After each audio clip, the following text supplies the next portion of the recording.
On a warm summer evening in rural Illinois, 17-year-old Jessica Monroe vanished without a trace. Her parents woke up to find a chilling note taped to their front door, written in shaky black ink. It demanded $250,000 in cash. The message was blunt: pay or you'll never see her again. Panic swept through the Monroe household. The sheriff's department launched a massive search.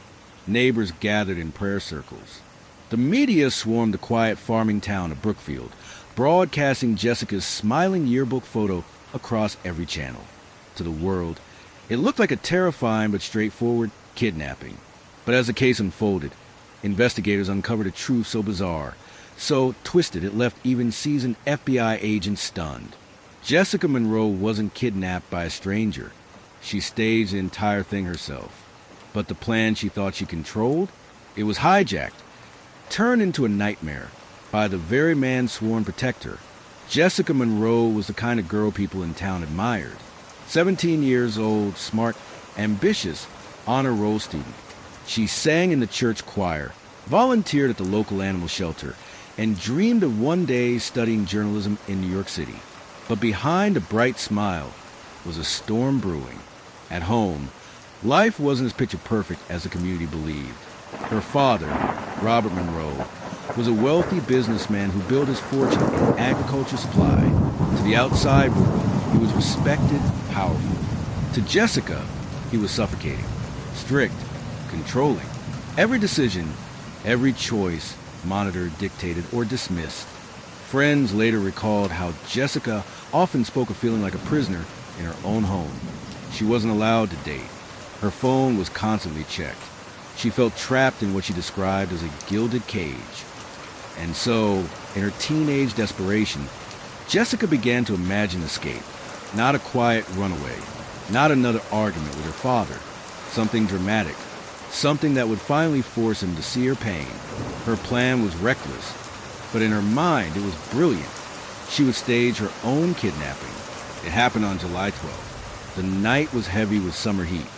The kind of night where the air clings to your skin. At 1 a.m., Jessica quietly slipped out of her bedroom window.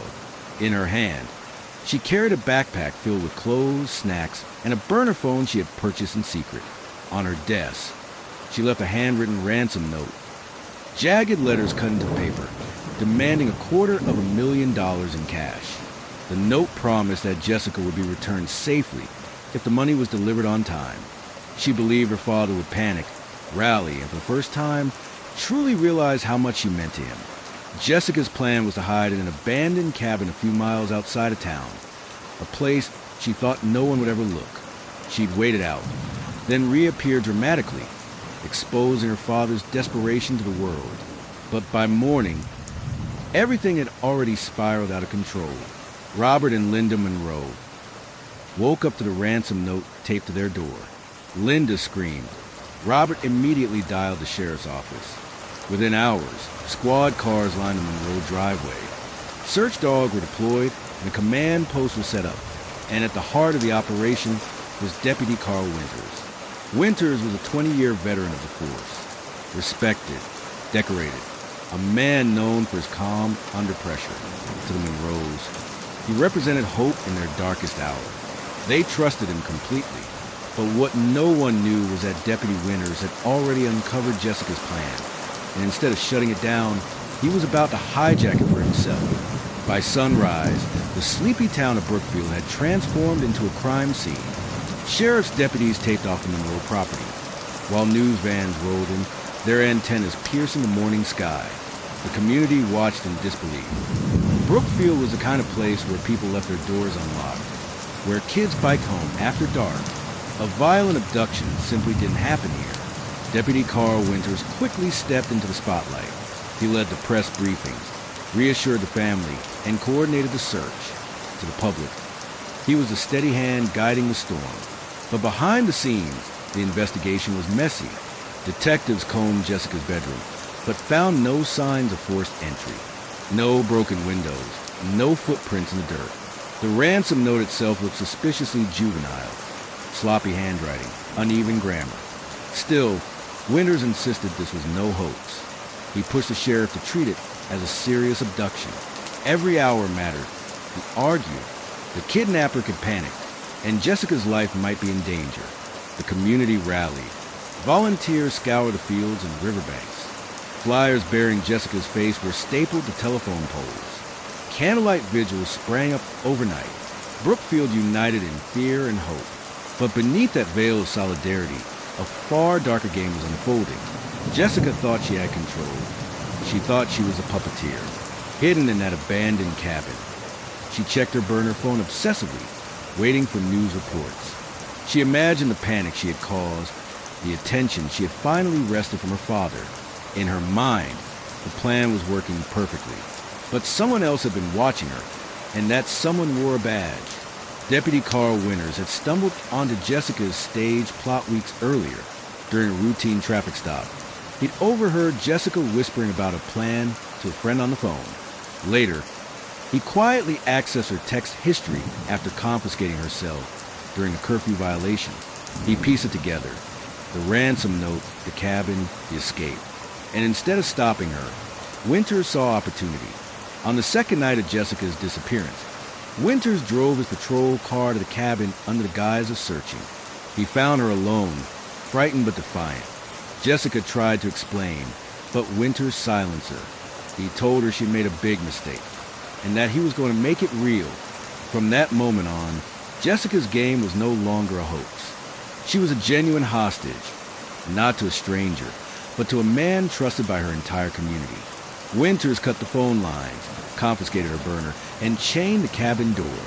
Jessica's cries for help were swallowed by the surrounding woods. Meanwhile, back in town, Winters played the part of tireless investigator, standing shoulder to shoulder with Jessica's distraught parents. He was a double face of the tragedy. Savior by day, captor by night. The investigation churned forward, fueled by chaos and confusion. At first, suspicion fell on outsiders. A drifter seen near a gas station was arrested and interrogated for 12 hours before being cleared. A disgruntled former employee of Robert Monroe's company was questioned about possible revenge. Even Jessica's boyfriend, a secret relationship she'd hidden from her father, was dragged into the spotlight. Each lead seemed promising, but each collapsed under scrutiny. All the while, Winters fed the sheriff false trails. He found planted cigarette butts near the Monroe property. He staged tire marks leading out of town. He even hinted to reporters that the crime had the hallmarks of organized criminals targeting wealthy families. The town grew restless. Some whispered that Jessica had run away voluntarily. Others accused Robert Monroe of staging the abduction himself to gain sympathy. Tensions boiled as fear hardened into suspicion. And through it all, Winters thrived. Every false lead bought him more time. Every press conference deepened the town's trust in him. No one imagined the truth, that the monster they hunted was already sitting at their table, wearing a uniform, speaking with authority, and shaking their hands. For days, the Monroe case dragged on without progress. The sheriff's department was exhausted. Leads kept collapsing. The community's faith in the investigation was slipping away. That's when the FBI was called in, and with them came sharper tools and sharper eyes. The first crack in Deputy Winters' facade appeared in the form of cell tower data. Agents analyzed phone pings from the night Jessica disappeared. One number, a burner phone, had briefly connected near the cabin where Jessica was later believed to be hiding. But what caught their attention was something stranger. The location data placed a patrol cruiser in that same area. At hours, Winters claimed he was elsewhere. Winters brushed it off when questioned, claiming it was routine patrol. But agents pressed harder. Why hadn't he logged it in the official records? Why was the story shifting? Then came another breakthrough, not from technology, but from Jessica herself. Even in captivity, she refused to give up. Using scraps of paper from an old notepad in the cabin, she scribbled desperate messages. He wears a badge. Help me. She hid them in the trash Winters hauled away. One of those scraps ended up in a landfill search the FBI ordered as part of evidence collection. When analysts pieced together the words, alarm bells went off. Suddenly, the idea that Jessica's abductor was not an outsider, but someone inside law enforcement, became disturbingly real. The FBI turned their focus inward, and their prime suspect, the man they had once leaned on for answers, was Deputy Carl Winters. With suspicion mounting, agents devised a trap. They needed Winters to expose himself. The plan was simple but dangerous. Stage a ransom drop. Robert Monroe would deliver cash under FBI surveillance, while Winters, tasked with handling the exchange, would be secretly monitored. The night of the drop, Robert sat in his SUV, clutching the money, his hands trembling. Hidden microphones recorded every sound. A surveillance team waited in the shadows, nerves taut like piano wires. Winters arrived, calm and confident, acting as though he was simply securing evidence. But eagle-eyed agents noticed something off. Instead of following procedure, Winters mishandled the bag, carefully tucking it aside as if claiming it. That slip-up was the moment everything changed. The very next day, Winters drove alone to a remote shed deep in the woods. He thought he was unobserved, but this time the FBI followed. Inside that shed, chained but alive, was Jessica Monroe. 9 days after her disappearance, she was rescued, frail, terrified, but alive. As agents stormed the shed, Jessica cried out with relief. Winters was handcuffed on the spot, his double life unraveling in seconds. Winters was handcuffed on the spot, his double life unraveling in seconds. The trusted deputy, the town's so-called savior, was exposed as the very predator they had been hunting. For Brookfield, the revelation was almost too much to comprehend. The betrayal was total. The man sworn to protect had orchestrated the town's greatest nightmare. And for Jessica, what began as a reckless game of rebellion had nearly cost her life. The arrest of Deputy Carl Winters sent shockwaves through Brookfield. News anchors across the country covered the story. Headlines screamed of betrayal. Deputy behind kidnapping. Trusted officer exposed as predator. For the Monroe family, the relief of Jessica's return was overshadowed by shame and disbelief. Jessica admitted to staging her own disappearance. What she thought would be a dramatic act of defiance had spiraled into a nightmare she could never have imagined. Her father, Robert, was humiliated. His wealth and power hadn't protected his daughter. His own strictness had driven her into a reckless decision that nearly cost her life. He became withdrawn, avoiding cameras and reporters, while Linda Monroe clung to Jessica, unwilling to let her out of sight. And the town itself was shattered.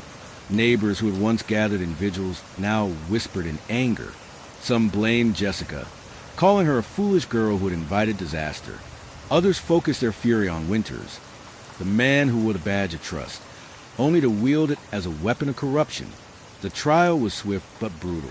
Federal prosecutors laid out the evidence.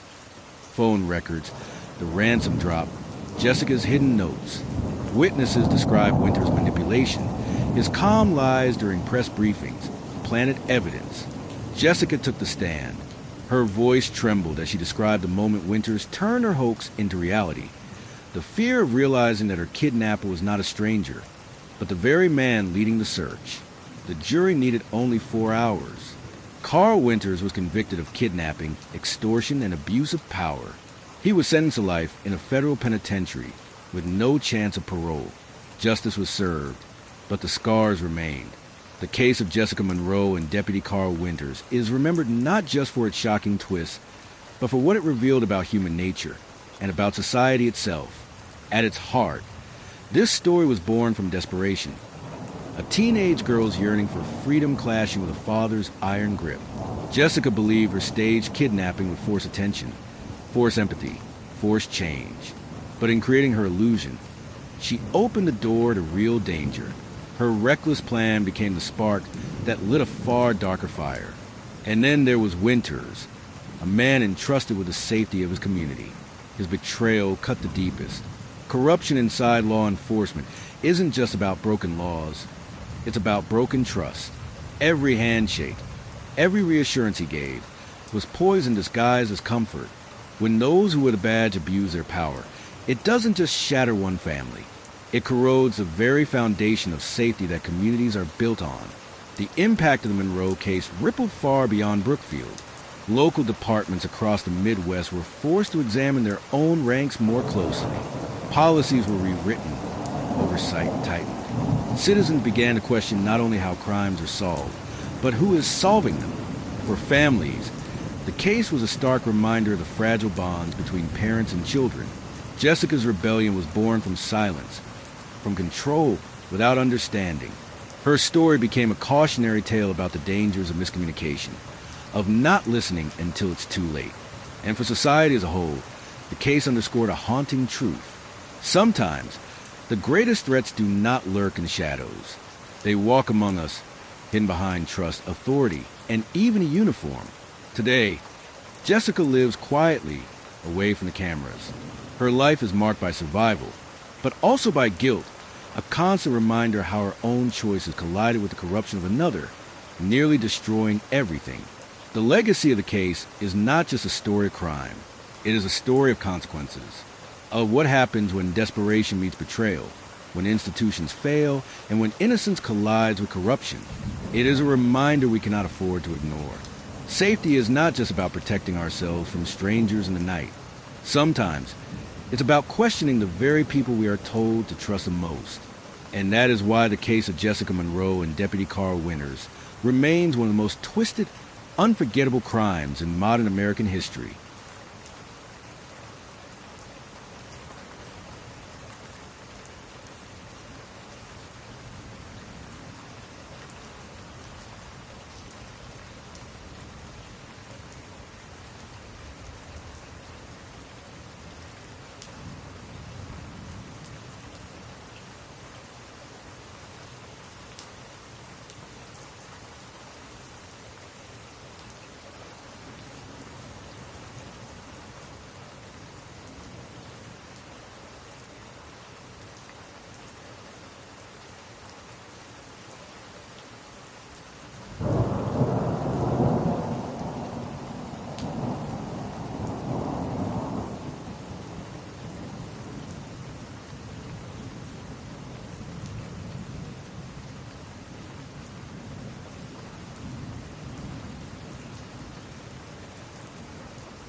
12:56 a.m. on 4/18.